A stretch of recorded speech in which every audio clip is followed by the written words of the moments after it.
Terima kasih saya ucapkan kepada Ibu Kepala Sekolah yang telah memberikan izin untuk acara diseminasi tentang budaya positif pada hari ini.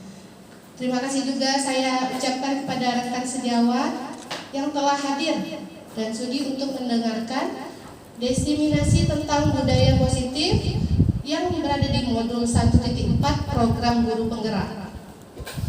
Pertama-tama marilah kita panjatkan puji dan syukur atas kehadiran Allah Subhanahu wa Ta'ala karena telah memberikan kita kesehatan. Hari ini kita dapat berkumpul bersama dengan keadaan sehat. Kemudian salawat beriring salam kita hadiahkan atas Nabi kita, Nabi Muhammad SAW dengan mengucapkan Allahumma sholli ala Sayyidina Muhammad wa ala Sayyidina Muhammad. Semoga apa yang telah kita ucapkan ini bisa menjadi bekal kita kelak di hari yaumil akhir kelak. Amin ya robbal alamin. Nah, dalam hal ini saya sebagai calon guru penggerak di angkatan 7 akan mengadakan diseminasi tentang budaya positif. Budaya positif ini berada di modul 1.4 dalam program guru penggerak. Nah, jadi nanti kita akan membahas tentang apa itu budaya positif, kemudian bagian-bagian apa saja yang berada di dalam modul 1.4 ini. Sebelumnya saya mengucapkan mohon maaf, ini sebagai sharing ya Bapak Ibu, izin Ibu. Jadi ini hanya sharing, bukan berarti saya memberikan materi ini berarti saya paham dan saya sudah melakukan. Artinya kita sama-sama belajar. Kita sama-sama akan menuju ke kurikulum merdeka ya Bu ya. Nah, jadi nanti di kurikulum merdeka yang akan kita lakukan itu terdapatlah materi-materi yang akan dibahas hari ini. Jadi perlakuan apa yang boleh dan tidak boleh dilakukan kepada peserta didik.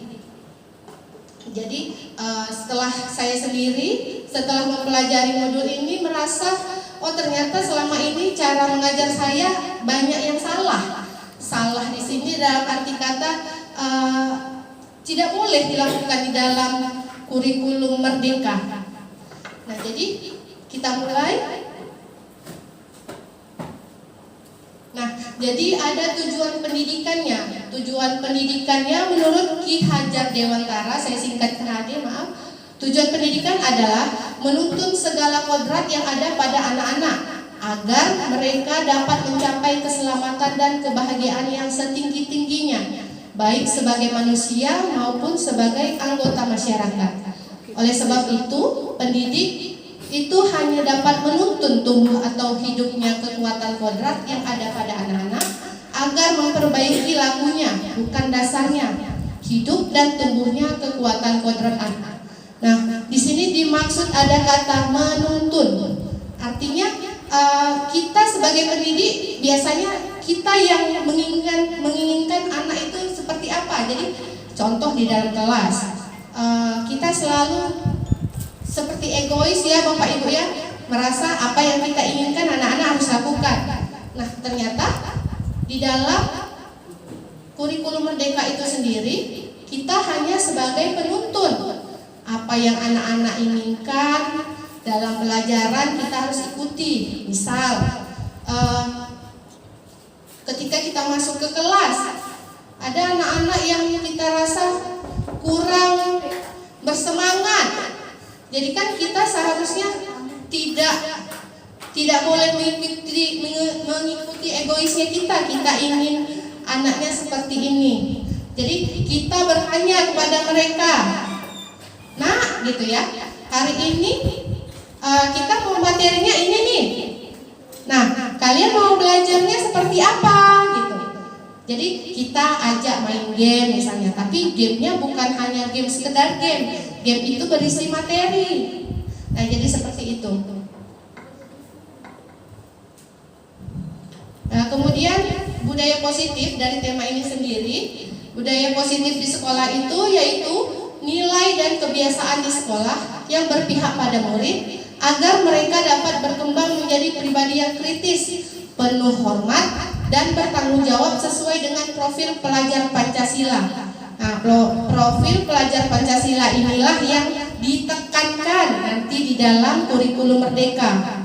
Nah, apa saja poin-poinnya? Itu ada lagunya Bapak Ibu. Ya, lagunya seperti ini. Pelajar Pancasila beriman dan bertakwa pada Tuhan yang Esa dan berakhlak mulia, berkebinekaan global, gotong royong mandiri, kreatif dan bernalar kritis. Nah, itu dia ICC-nya.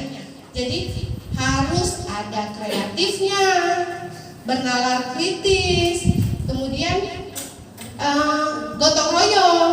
Nah, jadi dalam tanggung jawab. Jadi di dalam hal-hal ini, itulah nanti saat kita merubah kurikulum Merdeka kita, itulah nanti yang harus dilakukan. Nah, kemudian kita lanjut. Nah, di dalam konsep utama budaya positif ini ada 7 hal yang harus kita bahas. 7 hal ini, yang pertama ada perubahan paradigma belajar. Kemudian yang kedua disiplin positif itu sendiri. Ketiga ada kebutuhan dasar manusia. Dan keempat motivasi perilaku manusia. Yang kelima restitusi, posisi kontrol guru. Kemudian yang keenam ada keyakinan kelas. Dan yang ketujuh ada segitiga restitusi. Nah, ini akan kita bahas satu persatu. Yang pertama ada perubahan paradigma belajar. Nah, di dalam membangun budaya positif, sekolah dapat menyediakan lingkungan yang positif, aman dan nyaman agar siswa mampu berpikir, bertindak dan mencipta dengan merdeka, mandiri dan bertanggung jawab. Disiplin sangat berkaitan dengan kontrol guru terhadap siswa. Nah, pastinya kita tahu apa itu arti kata disiplin. Nah, kemudian ada perubahan paradigma teori kontrol atau ilusi kontrol dari Dr. William Glasser. Yang pertama ada ilusi kontrol guru mengontrol murid. Kemudian ada ilusi bahwa semua penguatan positif efektif dan bermanfaat. Yang ketiga ada ilusi bahwa kritik dan membuat orang merasa bersalah dapat menguatkan karakter. Dan yang keempat ilusi bahwa orang dewasa memiliki hak untuk memaksa. Nah, yang keempat inilah yang tadi saya sampaikan, bahwa kita kadang sebagai guru selama ini suka merasa maunya kita saja, egois. Apa yang kita inginkan di hari itu, tujuan belajar kita harus tercapai, kita memaksa anak sehingga apa yang mereka rasakan tidak kita pikirkan. Nah, harusnya kita yang sekarang di kurikulum Merdeka ini pelan-pelan bersama-sama kita nanti akan merubah bagaimana cara mengajar kita, bagaimana cara kita lebih fokus kepada anak, jadi kita hanya sebagai penuntun.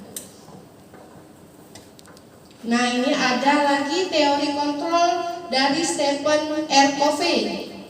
Ada tabel tentang stimulus dan respon, lawan teori kontrol pandangan tentang dunia. Ada tentang realitas kebutuhan kita sama, padahal kebutuhan kita dasarnya berbeda. Betul ya Bapak Ibu ya? Beda-beda ya pastinya ya, karena semua manusia tidak mungkin sama keinginannya.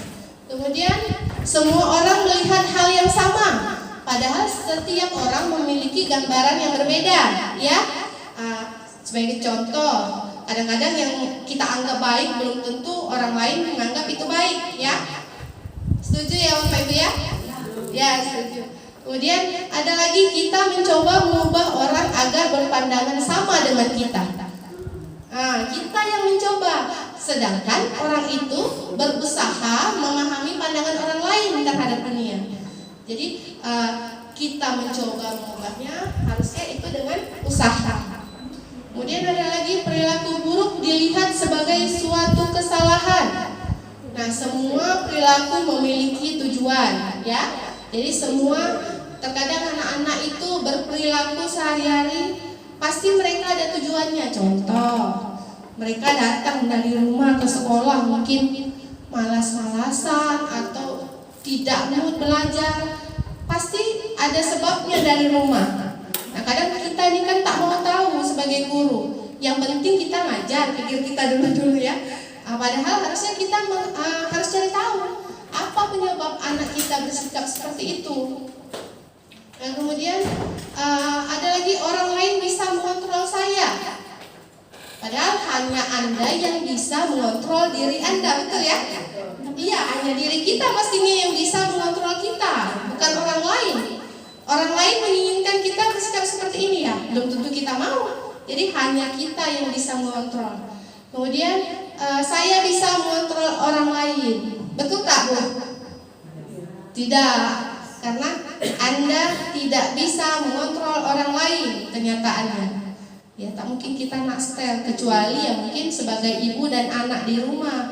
Kadang pun kita minta anak kita yang di rumah begini-begini, belum tentu dia mau, dan mungkin dia melawan. Nah, ketika dia melawan, pastinya kita tidak terima sebagai orang tua. Nah, hal-hal inilah yang nanti akan terjadi di kurikulum Merdeka. Kemudian ada pemaksaan ada pada saat bujukan gagal. Kenyataannya kolaborasi dan konsensus menciptakan pilihan-pilihan baru. Kemudian model berpikir menang atau kalah. Nah, model berpikir harusnya menang-menang. Tak mau kalah, nggak egois ya yang terakhir. Apa makna disiplin? Disiplin pasti kita tahu, disiplin itu tidak melanggar peraturan. Nah, ini dia, ada artinya berasal dari bahasa Latin. Disiplina yang artinya belajar. Kemudian makna asal dari kata ini berkonotasi dengan disiplin diri dari murid-murid Socrates dan Plato. Kemudian ada disiplin diri membuat orang menggali potensinya menuju sebuah tujuan, apa yang dia hargai. Kemudian namun dalam budaya kita, makna kata disiplin telah berubah menjadi sesuatu yang dilakukan seseorang pada orang lain untuk mendapatkan kepatuhan. Kecenderungan umum adalah menghubungkan kata disiplin dengan ketidaknyamanan, bukan hanya dengan apa yang kita hargai atau pencapaian suatu tujuan mulia. Nah, kata kepatuhan inilah yang selalu kita pikirkan selama ini. Disiplin berarti patuh. Ya. Kemudian ada lagi pengertian secara umum. Disiplin adalah kemampuan memerintah diri sendiri dalam mengontrol dan menguasai diri untuk memilih tindakan yang mengacu pada nilai-nilai yang kita hargai dengan penuh tanggung jawab tanpa terperintah orang lain. Nah, nilai-nilai yang kita hargai adalah nilai kebajikan, sifat positif manusia yang merupakan tujuan mulia yang ingin dicapai setiap individu, yaitu nilai-nilai dalam profil pelajar Pancasila tadi. Ada lagi perilaku memiliki tujuan. Teori motivasi perilaku manusia. Ada motivasi eksternal yang dari luar untuk menghindari ketidaknyamanan hukuman. Apa yang akan terjadi apabila saya melakukannya? Itu yang kita pikirkan, yang motivasi dari luar. Kemudian yang eksternal lagi ada untuk mendapat imbalan dari orang lain atau institusi. Apa yang akan saya dapatkan apabila saya melakukannya? Kadang poin kedua ini yang selalu terjadi. Pastinya kadang manusia sebagai manusia pasti kadang sifat pastinya berbeda. Ada orang yang melakukan sesuatu hanya karena nomor 2 ini, ingin mendapatkan imbalan. Kalau saya kerjain ini, nanti saya dapat apa? Kalau saya lakukan ini, nanti hadiahnya apa? Nah, selalu terjadi. Kemudian yang ketiga ada untuk menghargai diri sendiri. Saya akan menjadi orang yang seperti apa bila saya melakukannya. Nah, harusnya kebanyakan inilah dia motivasi internal dari dalam diri agar terciptanya tujuan disiplin positif. Jadi pertanyaannya di diri sendiri itu, saya akan menjadi orang yang seperti apa apabila saya melakukannya. Nah, banyak terjadi, misal pada kegiatan-kegiatan kita dalam pelatihan misalnya, kan pelatihan itu memang tidak pernah dipaksakan ya Bu ya, tapi kebanyakan orang mungkin terlalu berada di titik zona nyaman mereka sehingga mereka malas mau mengikuti apa-apa. Tapi ada juga orang yang berpikir mau ikut supaya dapat ilmu, walaupun nggak ada uangnya tadi, tapi dapat ilmunya. Nah, ini ada lagi hukuman dan sanksi atau konsekuensi. Ada kasus. Ini contoh kasusnya.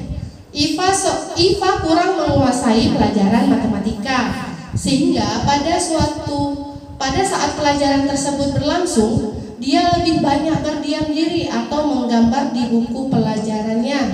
Pada saat guru matematikanya Pak Seno menanyakan pertanyaan, Iva menjadi gugup dan tak sengaja menjatuhkan tasnya dari kursi, serta tiba-tiba menjadi gagap pada saat berupaya menjawab. Seluruh kelas pun tertawa melihat perilaku Iva yang bicara tergagap dan terkejut tersebut. Pak Seno pada saat itu membiarkan teman-teman Iva menertawakan Iva yang tergagap dan malu luar biasa, dan malahan minta Iva untuk maju ke depan dan berdiri di depan kelas sambil menunjuk hidungnya karena tidak bisa menjawab pertanyaan Pak Seno. Kelas makin gaduh dan anak-anak pun tertawa melihat Iva di depan kelas memegang ujung hidungnya. Pertanyaannya, apakah Anda setuju dengan tindakan Pak Seno terhadap Iva? Mengapa? Bapak Ibu ada yang bisa jawab? Ibu Siti bisa menjawab lah pasti ya. Ibu Siti setuju apa tidak? Tidak, Bu. Tidak ya Bu ya. Kenapa? Karena menurut saya tidak sesuai. Silakan Bu. Saya tidak setuju karena menurut saya dari perilakunya Pak Seno terhadap anaknya tidak sesuai dengan kriteria seorang guru. Karena seorang guru adalah seorang pendidik yang baik untuk anak-anaknya, menjadi contoh anak-anak yang baik.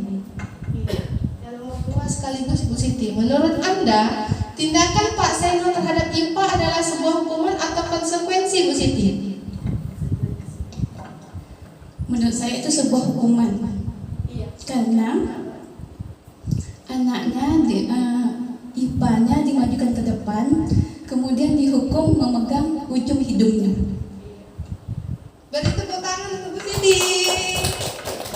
Terima kasih Bu Siti. Yang lain setuju tidak? Ini tidak boleh dilakukan. Setuju ya Bapak Ibu ya? Ini tentunya akan menjadi trauma untuk Iva. Harusnya Pak Seno tidak berlaku seperti itu. Pak Seno harusnya bertanya, kenapa dia tidak fokus? Setelah itu, setelah Iva tergagap dan ditertawakan oleh teman yang lainnya, Pak Seno malah diam saja. Harusnya kan sebagai guru tidak boleh seperti itu ya Bapak Ibu ya. Sudah menjatuhkan mental anak. Iya betul Ibu Nur, sudah menjatuhkan mental anak. Nah, yang terjadi pada Iva tentunya akan selalu diingat, jadi trauma dalam dirinya. Malunya, kemudian trauma itu mungkin bisa saja dia jadi tidak suka pelajaran dengan Pak Seno. Ya, banyak hal-hal yang terjadi. Apalagi Pak Seno menambah hukuman, suruh ke depan kelas. Ya, Bapak Ibu ya. Nah, inilah nanti bisa terjadi bullying. Pasti mungkin akan terjadi bullying setelah kejadian ini. Karena si Iva pasti mungkin teman-temannya ingat Iva dihukum gitu kan, Iva dihukum. Jadi ini yang harus kemudian kita hindari ke depannya.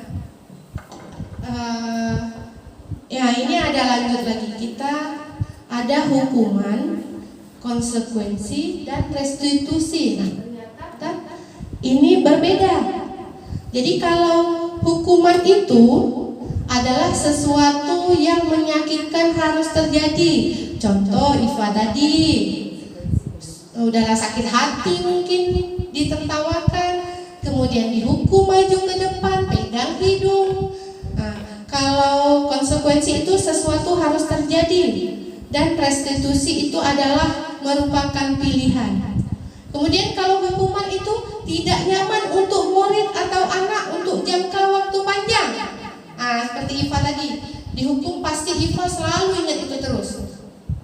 Kemarin dihukum, jadi kesal ya dalam dirinya, tapi mungkin Iva tidak bisa mengatakan, hanya memendam sendiri. Mungkin kepada orang tuanya di rumah pun tidak mampu dia ucapkan. Kemudian kalau konsekuensi itu adalah tidak nyaman untuk murid atau anak untuk jangka waktu pendek. Nah, nanti akan kita bahas apa itu konsekuensi dan hukuman, perbedaannya. Kemudian kalau restitusi ada lagi menguatkan untuk murid atau anak dalam jangka waktu panjang. Jadi langkah yang terbaik itu adalah restitusi. Kemudian kalau hukuman, korban mendapatkan keadilan. Kalau konsekuensi, korban bisa diabaikan. Kalau restitusi, korban mendapatkan ganti. Kemudian hukuman, murid atau anak tersakiti. Kalau konsekuensi, hanya murid atau anak dibuat tidak nyaman, hanya tidak nyaman dalam waktu yang pendek tadi. Kemudian kalau restitusi, murid atau anak mendapatkan penguatan. Ada lagi perilaku pasif atau agresif meningkat di hukuman. Di konsekuensi, penguatan hanya bertahan dalam jangka waktu yang pendek.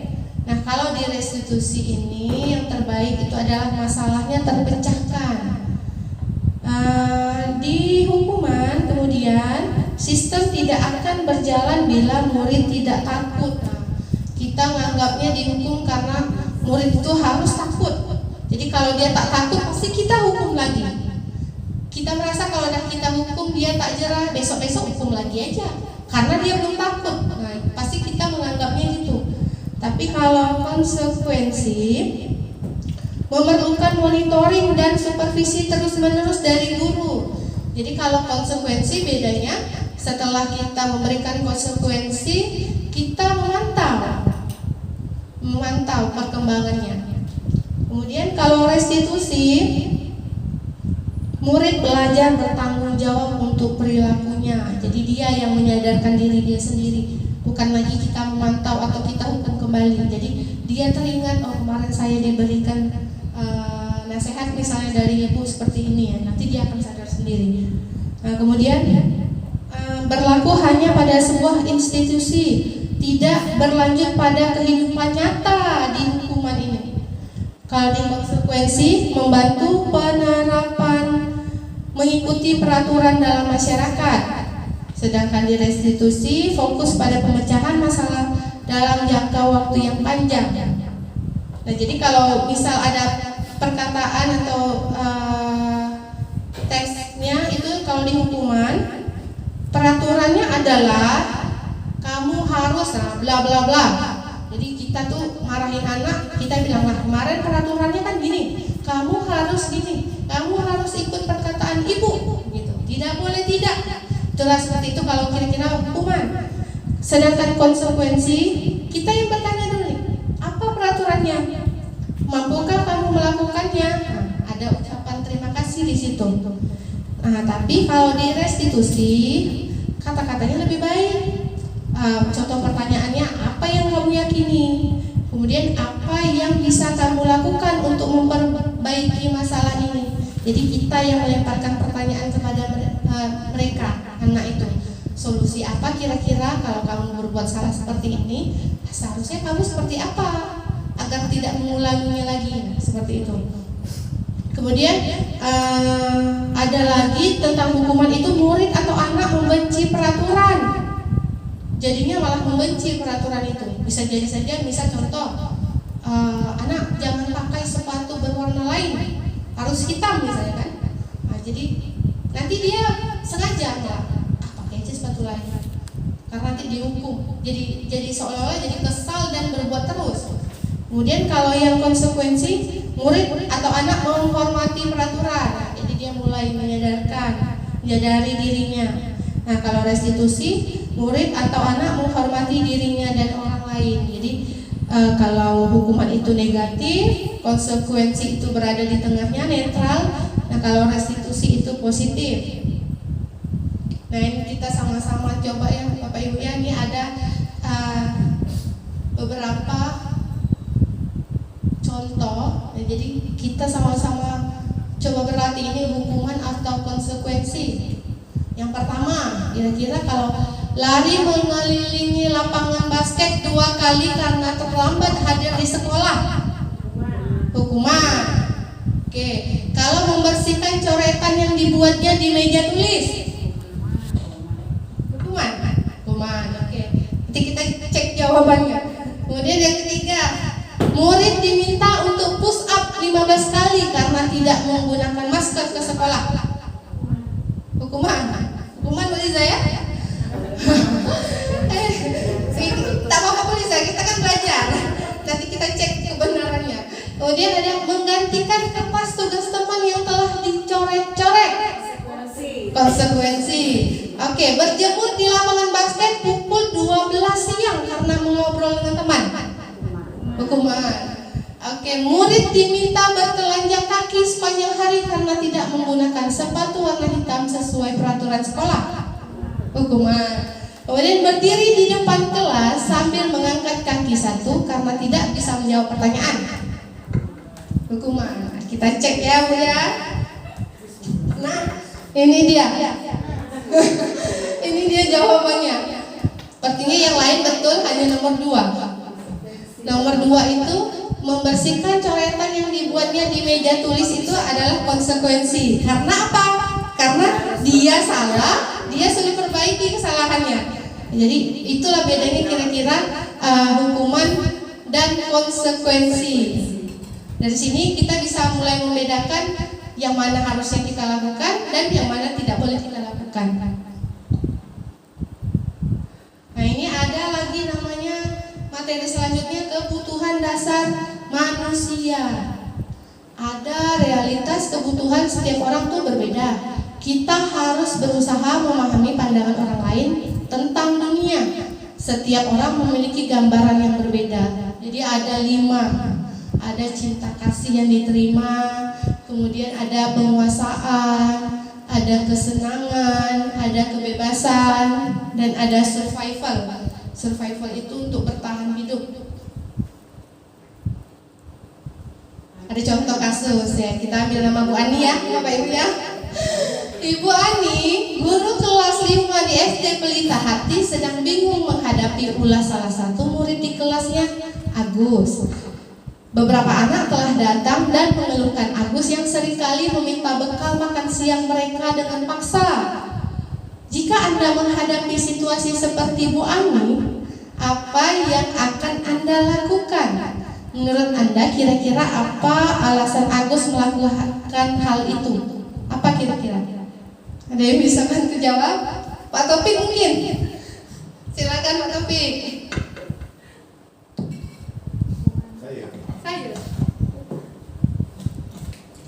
Baik, terima kasih Bu Triara Mariska. Menurut saya, kira-kira apa alasan Agus melakukan hal itu? Nah, ini tentunya bermacam-macam ya. Tapi menurut saya pribadi mungkin bisa saja keisengan Agus itu sendiri, dan juga bisa jadi si Agus ini tidak sarapan di rumah karena sesuatu hal gitu. Saya kira terus sementara itu aja lah dulu bicara. Itu Bu Nur mau jawab. Ya. Ini karena tak sesuai cara kita kena, karena belum bisa ikut jalan penggerak, coba-coba aja. Ya, silakan. Walaupun karena dulu kan. Kalau menurut karena seperti itu, Agus itu dia merasa diri dia mempunyai andil yang hebat di situ. Jadi setiap kali anak bawa bekal dia memaksa gitu. Dia merasa dia lebih punya power. Kemudian kalau menurut Kak Nos, bagaimana cara mengatasi sifat Agus ini? Ya kita adakan umpan balik lah. Nanti coba Agus bawa bekal. Nanti bagaimana kalau anak itu memaksa minta supaya Agus memberi bekal yang sama, biar dia merasa bagaimana perasaan yang dilakukan dia terhadap anak tadi itu. Istilahnya kita tidak menghukum tetapi memberi solusi menyelesaikan masalah itu. Menurut Kak No. Terima kasih Bu Nur dan Pak Taufik. Iya. Jadi ada beberapa pendapat. Nah, kita lihat di sini tadi ada 5 dasar kebutuhan manusia penerapan disiplin positif. Nah, kita tuh harus cari tahunya itu ternyata harus berbagai dasar. Atas dasar apa Agus melakukan tadi? Nah, dalam konteks penerapan disiplin positif, Ibu Ani sebaiknya mencari tahu alasan Agus melakukan tindakan tersebut agar mengetahui kebutuhan mana yang sedang berusaha dipenuhi oleh Agus.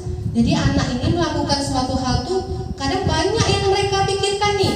Saya harus ini, saya mau ini, gitu kan? Nah, jadi tadi kalau kebutuhan yang survival itu tentang kebutuhan hidupnya tuh Agus lapar dan orang tuanya tidak membawakannya bekal makan siang. Makanya dia minta bekal orang. Paksa lagi kan? Karena dia lapar itu tadi. Kemudian yang kedua, teman Agus jadi perhatikan Agus. Nah, ini ada cinta dan kasih. Artinya Agus ini kurang kasih sayang. Mungkin dia merasa dengan dia melakukan itu orang semua perhatian sama dia. Jadi terkenal lah dari bahasa Ibu Nur ya. Jadi ada power lah istilah dia. Sementara di samping itu dia tuh butuh kasih sayang dan cinta. Kemudian yang ketiga, dia merasa hebat. Nah, ini lagi. Karena temannya jadi takut dan menuruti keinginannya. Power dia itu tadi benar ya, penguasaan dia. Kemudian yang keempat, ada Agus merasa bosan dengan bekal yang dibawakan orang tuanya karena selalu bekal yang sama. Nah, ini freedom, kebebasan. Jadi dia mungkin ternyata kalau misalnya Bu Ani cek, mungkin dia bawa bekal, tapi mungkin lauknya itu terus mata sapi terus ya Bu Rana ya. Bosan dia kan, jadi dia lihat temannya lauknya lain diambil. Sebenarnya mungkin lebih baik kalau nanti kita yang kasih solusi. Kalau memang dia mau bekal tapi lauknya itu aja, kan kita bisa kasih solusi tukar-tukaran lauknya sama kawan, gitu kan. Nah, kemudian yang kelima, Agus hanya iseng, betul seperti jawaban Pak Taufik kan, dan dia menikmati ekspresi wajah temannya yang kesal. Ya kan ada beberapa anak seperti itu, iseng aja. Yang penting dia suka hati dia, senang dia kalau memberikan kawannya kayak gitu tuh, bikin kesal. Nah, jadi 5 dasar tuh harus kita cari tahu ternyata. Tak boleh kita hanya satu aja yang kita pikirkan, nyata tak mau bekal, misalnya kita kan. Atau ternyata yang lain kita harus cari tahu. 5 tuh. Ini insya Allah lah sama-sama kita berubah ya. Berubah, saya pun sedang belajar apa yang harus kita lakukan.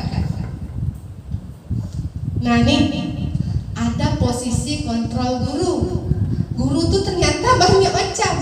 Inilah 5 macamnya nih ternyata. Setelah disimpulkan dari kurikulum Merdeka, ternyata guru tuh ada 5 macam. Yang pertama tuh penghukum, bukan main gambar. Anak tuh sampai takut. Nah, itulah penghukum. Kemudian ada pembuat merasa bersalah.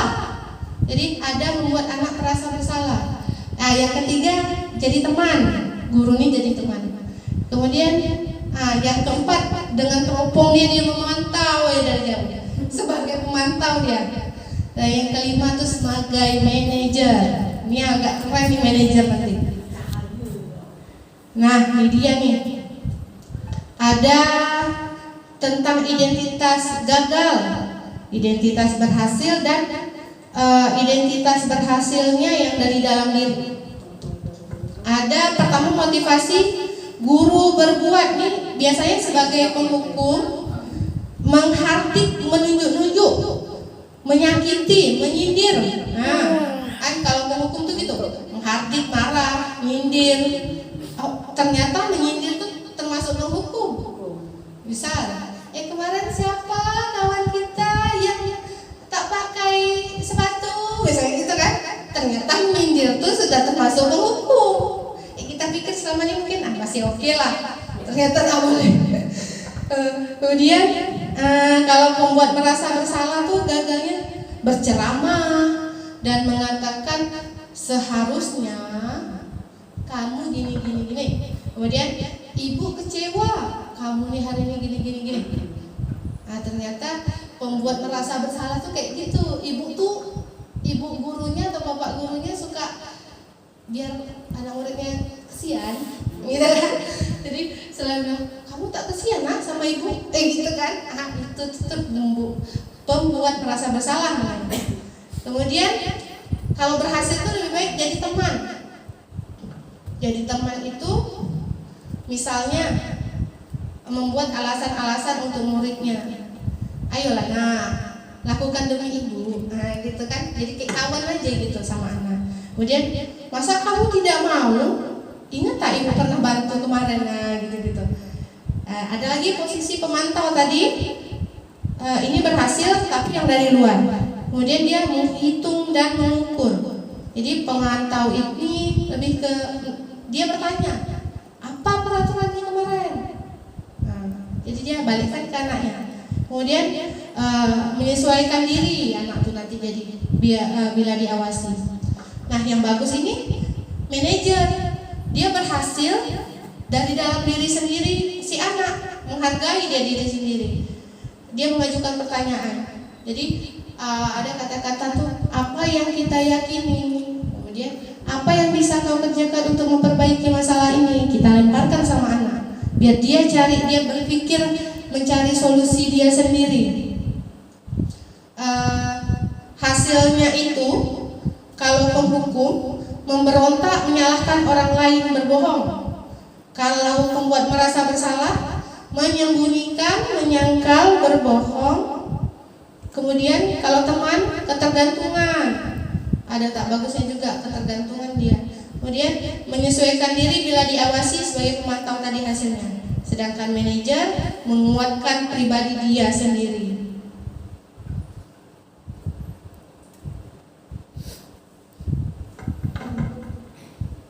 Nah ini ada video. Mari kita saksikan bersama-sama 5 posisi kontrol tadi. Seperti apa kira-kira guru itu bertindak.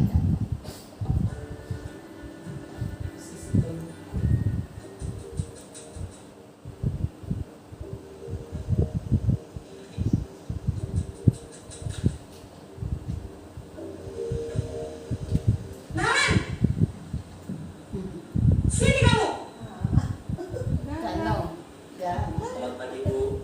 Selalu terlambat. Kamu deh pasti terlambat. Maaf Bu, saya. Apa coba? Alasan kamu apa lagi? Kapan sih kamu tidak terlambat? Malas sekali ya kamu jadi anak. Saya. Dasar pemalas. Gak kapok-kapok sih kamu. Sudah berapa kali terlambat? Sana, kamu keliling lapangan basket 2 kali. Kenapa saya harus keliling lapangan basket, Bu? Kenapa? Kamu melawan ibu. Berani-beraninya jawab. Sudah terlambat, masih berani jawab pula. Sekarang, keliling lapangan basket 5 kali sekalian. Biar kapok. Cepat. Pergi sana ke lapangan basket. Seram. Tadi yang pertama, di posisi kedua.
kelas.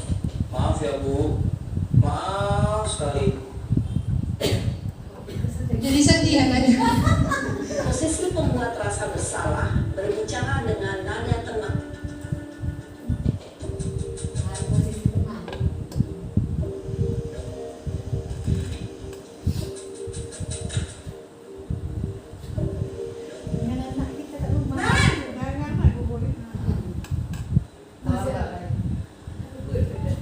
Selamat pagi Bu. Wah, sudah jam berapa ini nak? Terlambat lagi ya sayang. Iya Bu, habis ibu saya lupa bangunkan saya Bu. Kamu malah menyalahkan ibu kamu. Kamu bukannya anak yang larinya paling kencang. Kok terlambat sih? Iya Bu, saya memang terlambat bangun tadi. Jadi biarpun saya lari kencang, tetap gak kekejar Bu. Ya sudah sana. Nanti lain kali larinya lebih kenceng lagi ya. Biar gak terlambat lagi. Bikin seneng ibu. Demi ibu. Bisa kan? Bisa lah Bu. Ya sudah sana masuk kelas. Ibu beresin urusan absen kamu. Kamu ini ada-ada saja. Senyum, ada senyum. Mantap. Mantap ini.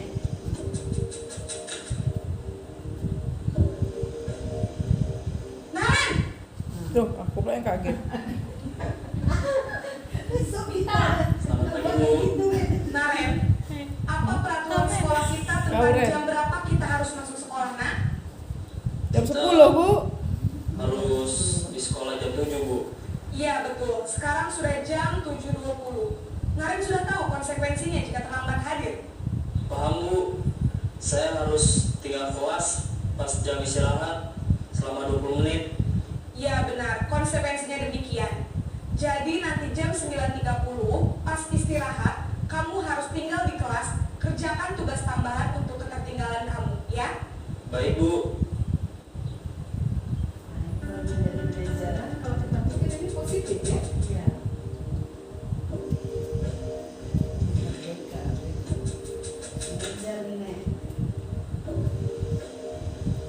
Naren! Besok aku kasih gurunya 3 Selamat pagi Bu. Selamat pagi Naren. Maaf Bu, saya terlambat. Iya, sekolah masuknya jam 7, sekarang sudah jam 7.20. Jadi sekarang bagaimana ini Naren? Maaf Bu, saya lupa setel alarm saya semalam. Baiklah, menurut kamu, keyakinan sekolah yang mana yang perlu kamu tingkatkan? Menghargai diri sendiri dan orang lain mungkin ya Bu.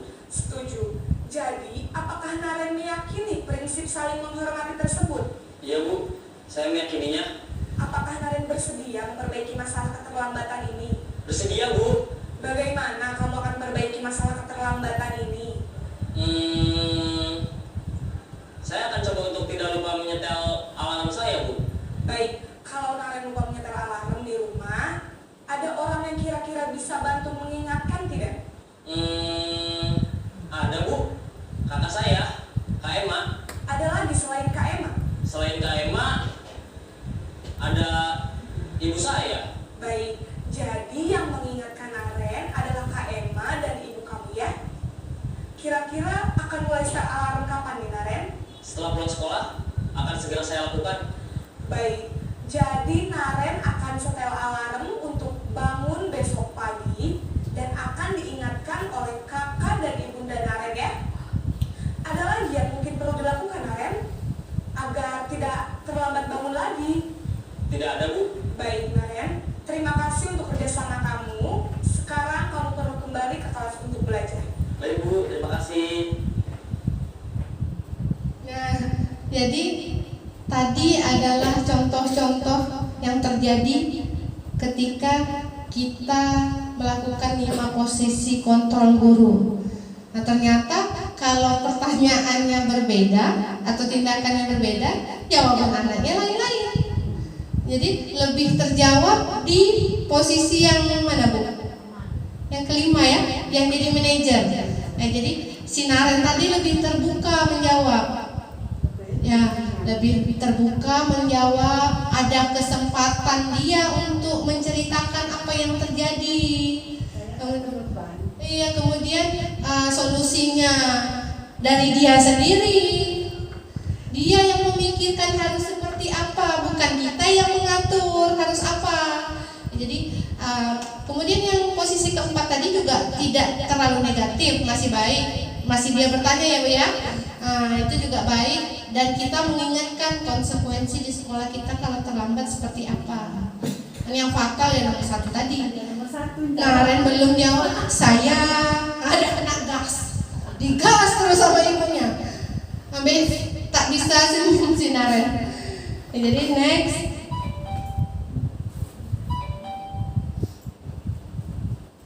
Nah ini dia.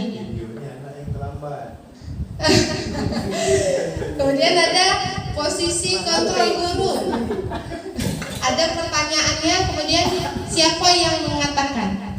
Jadi ada contoh-contoh pertanyaannya. Pernyataan dan pernyataan ya, perkataan. Saya kecewa sekali dengan kamu. Ini dia posisi kontrol tadi, membuat orang merasa bersalah. Kemudian menghukum, kamu tidak pernah benar melakukannya. Tidak pernah dia. Kan belum tentu tidak pernah. Pasti sesekali pernah melakukan. Kemudian sebagai teman, ayolah lakukan demi ibu atau bapak. Kayak ibu tadi tuh. Masih manis tuh ngomongnya kan. Naren pun sebenarnya ada bagusnya ada tidaknya kalau posisi teman nih. Bagusnya anak-anak jawabnya jadi fair. Tapi ada tak bagusnya. Nanti jadi terbiasa deh gitu terus tiap hari kan? Iya, ketergantungan tadi. Kemudian ada pemantau. Pernyataannya itu, apakah kamu mau mendapatkan stiker bintang hari ini? Saya anak-anak PAUD ya, di situ ya. Dapat stiker dia.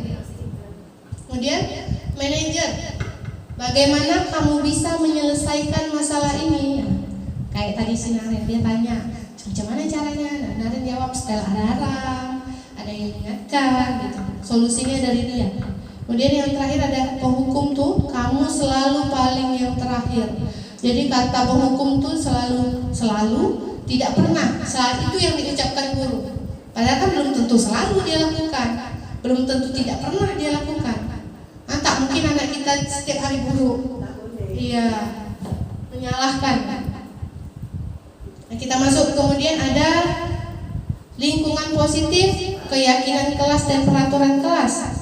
Nah ini keyakinan kelas. Jadi saya di kelas 6 sudah bikin keyakinan kelas di belakang dinding pojok kiri ada pohon keyakinan kelas. Nah, jadi keyakinan kelas adalah nilai-nilai kebajikan atau prinsip-prinsip universal yang disepakati bersama secara universal, lepas dari perbedaan agama, suku, negara, dan bahasa.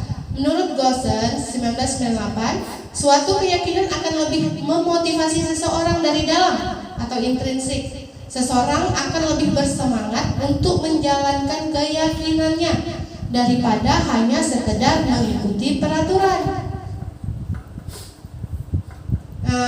Nih peraturan sama keyakinan tuh ada bedanya. Kalau peraturan selalu kembalikan buku ke tempatnya. Peraturannya keyakinan kelas, nilai kebajikan yang tujuh adalah tanggung jawab. Kemudian dilarang mengganggu orang lain, menghormati orang lain dan diri sendiri. Hadir di sekolah 15 menit sebelum pembelajaran dimulai. Menghormati orang lain, komitmen pada tujuan atau berkomitmen. Kemudian dilarang melakukan kekerasan, keselamatan, menghormati orang lain. Dilarang menggunakan narkoba, kesehatan, bergantian atau menunggu giliran, menghormati orang lain, kesabaran, keyakinannya. Kemudian gunakan masker, kesehatan, keselamatan. Jangan berlari di kelas atau di koridor, keselamatan dan keamanan yang dituju. Nah, jadi ada cara-cara dalam pembentukan keyakinan kelas. Keyakinan kelas bersifat lebih abstrak daripada peraturan yang lebih rinci dan konkret. Kemudian keyakinan kelas berupa pernyataan universal. Kemudian pernyataan keyakinan kelas dibuat dalam bentuk positif. Kata-katanya tak boleh jangan atau atau dilarang. Misal jangan menyontek, tidak boleh menyontek. Kita gantilah mengerjakan tugas sendiri atau secara mandiri gitu. Jadi jangan ada kata negatif di situ. Kemudian keyakinan kelas hendaknya tidak terlalu banyak sehingga mudah diingat dan dipahami. Kemudian ada keyakinan kelas sebaiknya sesuatu yang dapat diterapkan di lingkungan tersebut. Ada lagi semua warga kelas ikut berkontribusi dalam pembuatan keyakinan kelas lewat kegiatan curah pendapat. Kemudian bersedia meninjau kembali keyakinan kelas dari waktu ke waktu. Nah nih, kemarin kelas 6 sudah melakukan. Jadi kemarin yang saya lakukan itu memberi penjelasan dulu di depan tentang keyakinan kelas ini, apa yang mau kita tuju, apa yang akan kita lakukan. Nah, kenapa keyakinan kelas bukan kesepakatan kelas? Nah, karena di sini diambil kata keyakinan, yakin, karena diyakini lebih baik, ya, sifatnya lebih positif karena nanti tuh mereka yang sendiri membuat peraturan itu. Ya kita kasih dulu gambaran. Tuh mereka kan bikin di sticky note tuh kata-katanya. Kalau anak kelas 6 banyak yang tulis gaya deh, jangan pakai kasut gitu. Kan selama ini suka kita menjadi jangan pakai sendal ke sekolah gitu kan. Jadi tuh macam-macam ya tulis. Nah, jadi setelah mereka mencurahkan pendapat mereka tempelkan tuh di depan masing-masing. Foto nih kayaknya nih. Udah bikin semuanya kan? Nah, kemudian setelah mereka bikin masing-masing itu kita kelompokkan. Karena tadi keyakinan kelas tak boleh banyak. Karena percuma kalau banyak tapi tidak dilakukan ya. Jadi kemudian kita memandu, bantu bikin, kita kelompokkan jadi satu. Misal mereka bilang jangan tak bawa pena, tak boleh buku ketinggalan gitu kan. Kita kelompokkan menjadi misal menyiapkan peralatan sekolah di malam hari. Nah, jadi kita kelompokkan kelompoknya secara garis besar. Nah, kemudian kita tempelkan nih di belakang atau di depan boleh, tempat yang mana kosong di kelas. Ini aja nih, biar mereka bisa ingat dan meninjau kembali apa yang dilakukan. Nah, menurut Bapak Ibu, kalau keyakinan kelas ini mereka langgar, apa yang harus kita lakukan?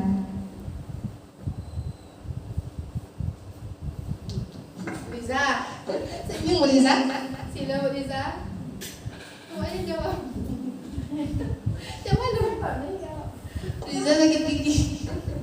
Jadi boleh tak kita kasih hukuman atau hukuman?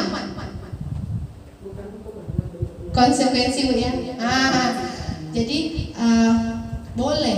boleh kita lakukan konsekuensi bila mereka melakukannya berulang kali. Karena sesuai dengan kesepakatan tadi, maksud saya keyakinan tadi bahwa mereka menyepakati semua ini karena pendapat-pendapat dari mereka seluruh warga kelas. Jadi ketika mereka melanggar, konsekuensinya kalau di kelas 6 misalnya mereka melakukan berulang kali, ini memang udah ada yang langgar, masih ada pakai sendal yang melanggar. Jadi saya bilang, nah kalau pakai sendal lagi, Ibu kasih konsekuensi apa Bu? Tak susah-susah, nanti pas guru ramai masuk ke kantornya ini depan ibu-ibu ramai, nggak malu. Jadi mereka hindari itu. Jadi, kalau kita cuma hukum-hukum, suka dia kadang-kadang sengaja tuh tadi, anak power tuh tadi kan. Tapi hukuman itu gak bagus. Iya, memperkeruh. Tapi begini Bu, kalau kita tidak memberikan konsekuensi, pasti terjadi.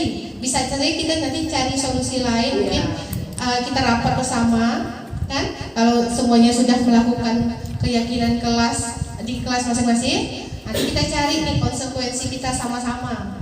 Atau kita memang Tinggal kita tanya aja lagi ke muridnya kan, kamu keyakinan kamu udah buat apa keyakinan? iya. Nah, itu nanti ada namanya lagi segitiga restitusi habis ini. Nah, itu lagi. Iya. Jadi nanti setelah Setelah dilakukan berkali-kali, kita melakukan restitusi. Nah, setelah ini. Nah, ini dia. Segitiga restitusi namanya. Adalah proses menciptakan kondisi bagi murid untuk memperbaiki kesalahan mereka sehingga mereka bisa kembali pada kelompok mereka dengan karakter yang lebih kuat. Melalui restitusi, guru dapat 1. Membantu murid menjadi lebih memiliki tujuan, disiplin positif, serta memulihkan dirinya setelah berbuat salah. Kemudian yang kedua, membantu murid untuk jujur pada diri sendiri dan mengevaluasi dampak dari kesalahan yang dilakukan. Kemudian yang ketiga, memberikan penawaran, bukan paksaan. Nah, ini dia ada segitiganya. Ada 3 kegiatan yang harus dilakukan. Yang pertama, validasi tindakan yang salah. Kemudian menanyakan keyakinan yang sudah disepakati tadi. Yang ketiga, menstabilkan identitas. Lebih ke seperti ibu tadi yang bertanya ke Naren. Jadi manajer dia. Ini tahapannya. 1. Menstabilkan identitas. Nah, nanti disebutkan di situ berbuat salah itu tidak apa-apa. Tidak ada manusia yang sempurna, kata-katanya seperti itu. Kemudian saya juga pernah melakukan kesalahan seperti itu. Sayanya di sini ibu gitu, ibu guru. Kemudian yang ketiga, kita bisa menyelesaikan ini. Dan Bapak Ibu tidak tertarik mencari siapa yang salah, tapi Bapak Ibu ingin mencari solusi dari permasalahan ini. Kemudian yang terakhir tuh boleh bilang kamu berhak merasa begitu. Tahapan yang kedua, validasi tindakan yang salah. Nah, kita bertanya, kamu pasti punya alasan mengapa melakukan hal itu. Kemudian kamu patut bangga pada dirimu karena kamu telah melindungi sesuatu yang penting buatmu. Kalau tahapan yang terakhir, menanyakan keyakinan. Apa yang kita percaya sebagai kelas atau keluarga? Kemudian apa nilai-nilai umum yang kita telah sepakati? Apa bayangan kita tentang kelas yang ideal? Kemudian kamu mau jadi orang yang seperti apa? Ya, kita nonton video lagi.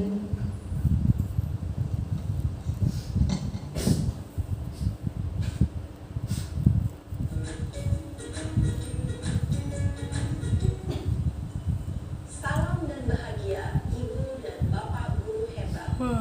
Pada video kali ini kita akan membahas tentang salah satu program disiplin positif yang diterapkan di lingkungan sekolah yang dikenal dengan nama restitusi.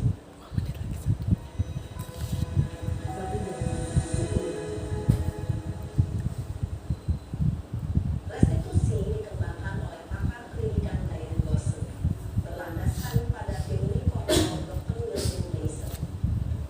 Segitiga restitusi adalah suatu proses dialog yang dijalankan oleh guru atau orang tua agar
Sabar itu ada batasnya, Pak. Nah, sekarang coba kita lihat lagi.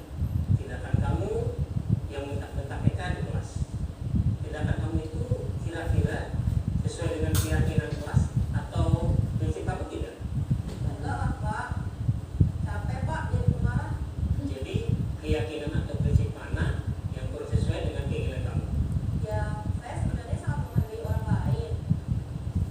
Mungkin saat itu saya menjadi emosi, jadi tidak menunjukkan sikap itu. Kamu meyakini tidak?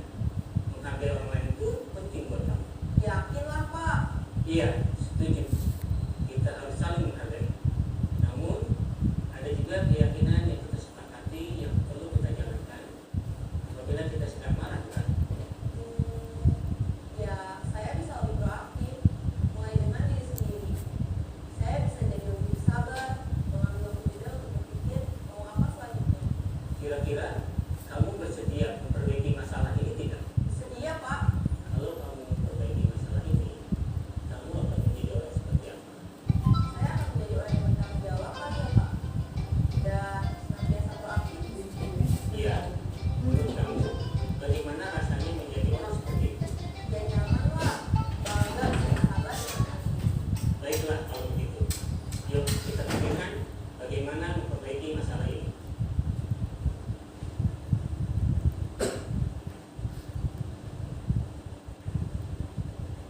Ibu dan Bapak guru hebat.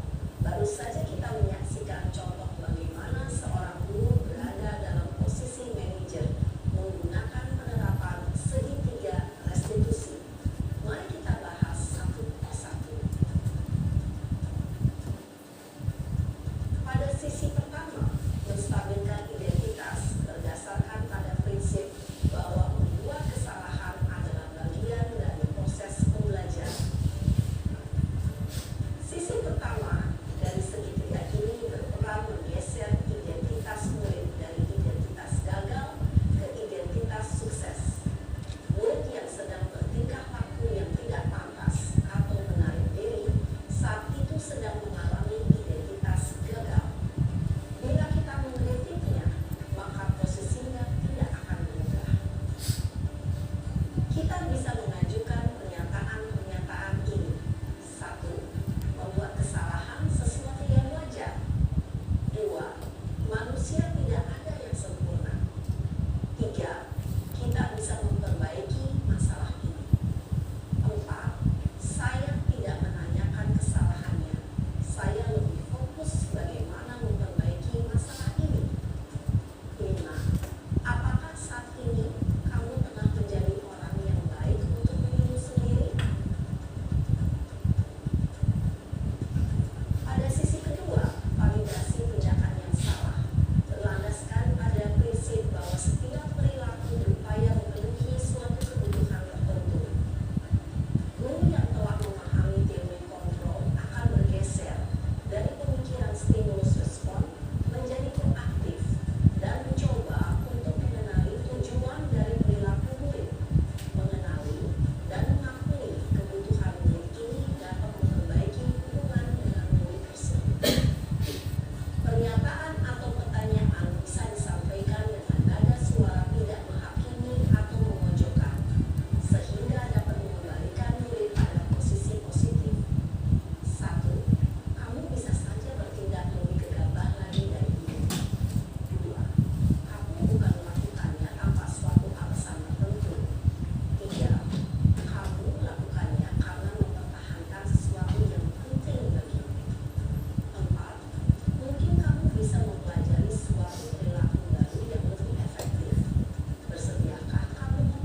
Nah, diharapkan murid menjadi kuat secara pribadi, dapat membuka wawasan diri agar dapat menyelesaikan permasalahannya sendiri, semakin percaya diri, mandiri, dan merdeka. Salam dan bahagia, Ibu Bapak Guru hebat. Nah, selesai tadi video tentang segitiga restitusi. Jadi seperti contoh video yang pertama tadi ada sesi pertanyaan dan masukan ya, kritikan, saran, boleh silakan.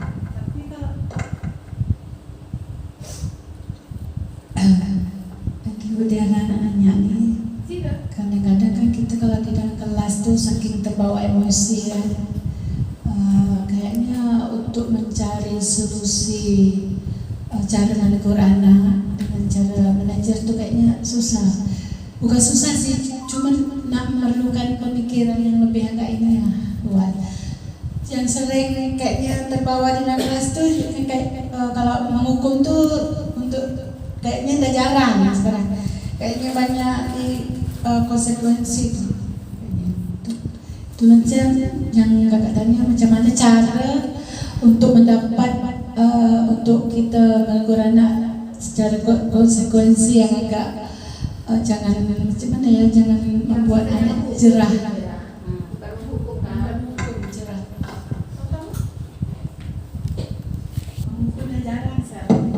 Sedikit bicara.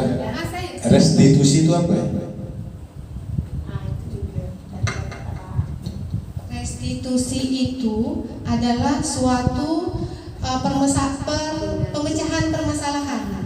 Jadi tadi kan ada hukuman, konsekuensi, dan restitusi. Restitusi ini solusi lah ini, pengganti hukuman, tapi lebih ke untuk mendapatkan solusi. Nah, jadi terima kasih Bu Nur atas pertanyaannya. Benar yang Bu Nur katakan, kadang kita selalunya terbawa emosi ya Bu Nur. Kadang-kadang juga merasa anak ini lagi, gitu kan? Nah, itu dia tadi di dalam video sudah disebutkan. Kita melakukan tahapan segitiga restitusi ini apabila sudah memang melampaui batas menurut kita. Dia melakukannya berulang-ulang kali. Nah, itu tadi yang keyakinan keras tadi kita bahas. Nah, kita perlu melakukan segitiga restitusi itu apabila dia melanggar itu terus dan anaknya itu terus gitu kan. Kalau misal sekali atau 2 kali, kita masih bisa menanyakan sebagai posisi pemantau. Apa keyakinan yang sudah kita buat? Nah, gitu. Tapi kalau memang berulang kali, memang kita perlu lakukan segitiga restitusi ini. Menghindari tadi kita menghukum ya, Bu Nur. Nah, jadi mungkin kalau di SMP tugas guru BK ya. Nah, kalau kita di kesiswaan, nah ternyata kita sebagai wali kelas itu harus melakukannya dulu. Guru kelasnya dulu kan. Memang selama ini kita dah lakukan, kita dulu nih. Tapi kadang-kadang kalau yang kelewat, kita limpahkan nih sama kesiswaan. Atau kita lapor ke kepala sekolah. Nah, sekarang sebaiknya kita lakukan dulu sendiri. Jadi ya itulah tadi dengan contoh-contoh pertanyaan dan pernyataan yang mereka anggap tadi kayak Bapak tadi memberi contoh kan tidak ada sama sekali menjatuhkan, ya kan? Dia tidak yang langsung marah, kenapa kamu balik memarahkan bla bla gitu. Tapi ya, jadi salah satu misalnya contohnya nggak apa-apa nah, ibu juga sering seperti itu, manusiawi namanya. Ketika seseorang itu balik marah ketika dia diganggu gitu kan. Nah tapi kita kemudian menetralkan. Jadi kan setelah bapak tuh tanya-tanya yang tadi ada yang tinggi, nah, tiba-tiba ada mulai lembut-lembut sampai di akhir dia ketemu solusi untuk diri dia sendiri harus seperti apa. Nah, terima kasih Bu Nur. Atau ada yang lain untuk masukan dan pertanyaannya, silakan. Ibu Ani mungkin? Ya, teman-teman yang lain.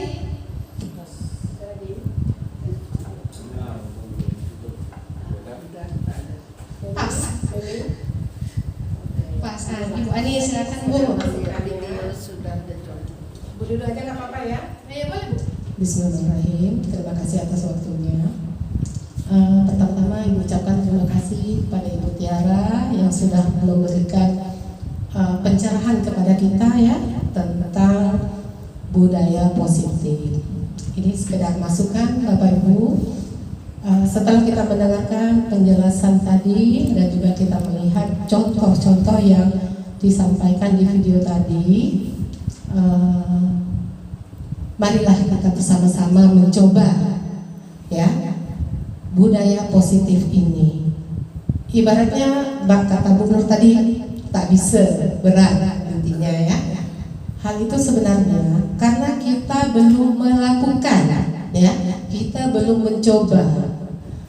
Nah, karena kita sudah tahu tadi bahasanya hukuman tidak boleh. Sebenarnya dengan sebelum kita mengikuti kegiatan ini juga kita sudah tahu sebenarnya hukuman itu tidak boleh ya.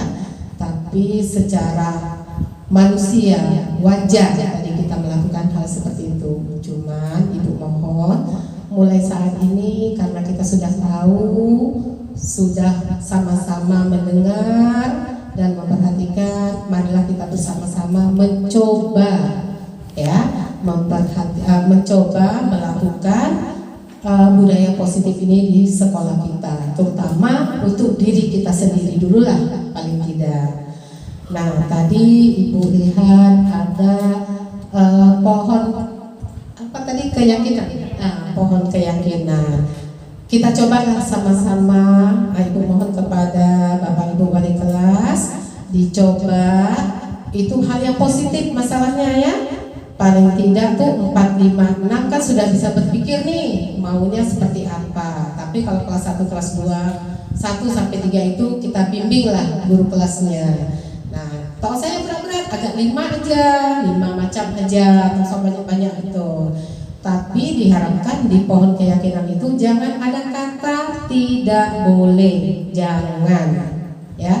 Intinya kita tidak boleh melarang. Misalnya tadi tuh anak memanjat pohon, jangan manjat. Kita kan selama ini seperti itu ya. Nanti kita rubah lagi ya. Nanti jatuh anak ibu, atau hati-hati turun. Nah, jadi kita buatlah untuk kedisiplinan atau tata tertib sekolah kita ya, berdasarkan hasil dari keyakinan anak-anak tadi. Nah, disitulah kita coba. Nah, kemudian yang pertama yaitu ya kita mulai dari diri kita. Misalnya tadi kata Tiara itu kan datang minimal 5 menit sebelum masuk. Nah, kita pesankan kita gurunya dulu. Nah, gitu. Jadi kita mulai dari kita. Dan karena di sini Ibu Triara yang sudah mengikuti calon guru penggerak, Ibu minta mohon betul ya Bu Tiara sebagai role model untuk di sekolah kita ya. Jadi perlahan-lahan Bu Tiara mencoba untuk memperbaiki baik diri sendiri maupun untuk anak-anak. Yang mudah-mudahan kami ini nanti termasuk Ibu bisa melihat dan mengikuti demi kebaikan sekolah kita. Hanya itu yang dapat Ibu sampaikan ya. Ibu bermohon betul kita sama-sama untuk merubah menjadi sekolah yang lebih baik lagi ya, yang mempunyai budaya positif. Terlebih kurang Ibu mohon maaf kalau ada hal-hal atau kata-kata yang menyinggung atau yang tidak pantas Ibu ucapkan. Ibu mohon maaf sebesar-besarnya dan terima kasih kepada Ibu Triara ya. Semoga sukses ke depannya. Dan jangan lupa buat teman-teman yang lain ini sebagai motivator untuk mengikuti calon penggerak angkatan 9. Tak bosan-bosannya Ibu mengingatkan. Nanti kalau ada yang perlu bantuan Ibu, insya Allah kalau Ibu mampu bantu, Ibu bantu. Kalau enggak kita cari solusinya nanti. Ya, sekian, terima kasih. Terima kasih Bu Ani sebagai selaku kepala sekolah atas masukannya. Mudah-mudahan kita bersama-sama bisa melakukan budaya positif ini di sekolah kita agar menjadi lebih baik. Dan amin. Insya Allah saya sendiri Bu akan berusaha melakukan yang terbaik ke depannya. Masih ada pertanyaan Bapak Ibu tidak? Pertanyaan saya sudah dibuat. Kalau ibu itu manggil pure. Kalau saya ini pure manggil saya. Nah itu dia topiknya. Kalau bisa lagu tadi dulu Ya. di play yang diajarkan kawannya, coba di setiap masuk diajarkan anak biar ada motivasi untuk anak. Oh, lagu profil pelajar Pancasila tadi ya. Setuju tak Bapak Ibu? Setuju ya. Coba ya. Jadi saya dikirim videonya. Oh iya. Nanti Kita coba setiap masuk setelah anak berdoa. Jadi ibaratnya itu kayak yel-yel ya. Iya. Motivasi anak. Oke. Nah, betul Bu. Jadi biar semangat, dan nanti memang setelah kita berpindah ke kurikulum merdeka, hal-hal itulah yang kita harapkan terjadi ya Bu. Dan visi misi kita berubah gitu ya. Insya Allah kita akan merubah visi misi sekolah kita agar lebih mantap lah Ibu ya. Tahun baru 2023 ganti visi dan misi. Sekian destinasi hari ini tentang modul 1.4 budaya positif. Mohon maaf apabila ada tersalah kata, tersalah penyampaian, dan mungkin menyinggung perasaan Bapak dan Ibu sekalian. Di sini saya bukan merasa lebih hebat, kita hanya sharing, berbagi pengalaman dan materi ini yang telah saya dapatkan dari program Guru Penggerak.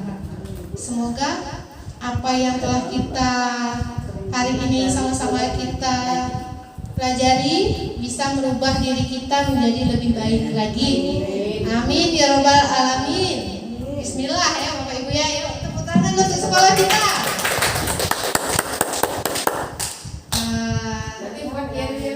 Iya, nanti kita bikin yel-yel Bu ya. Dan kalau Ibu nak bikin keyakinan kelas untuk majelis guru boleh juga. Nanti kita bikin pohon di sini Bu. Oh iya Bu, satu lagi, keyakinan kelas itu juga bukan tidak harus berupa pohon. Boleh mau dikreasikan berbentuk apa silakan. Ikan ke badan ikan gitu, boleh bebas. Kalau saya ambil pohon karena sepertinya pohon itu berakar kan. Jadi dari bawah. Sekian, terima kasih. Mohon maaf atas segala kekurangan. Wabillahi taufiq wal hidayah. Wassalamualaikum warahmatullahi wabarakatuh.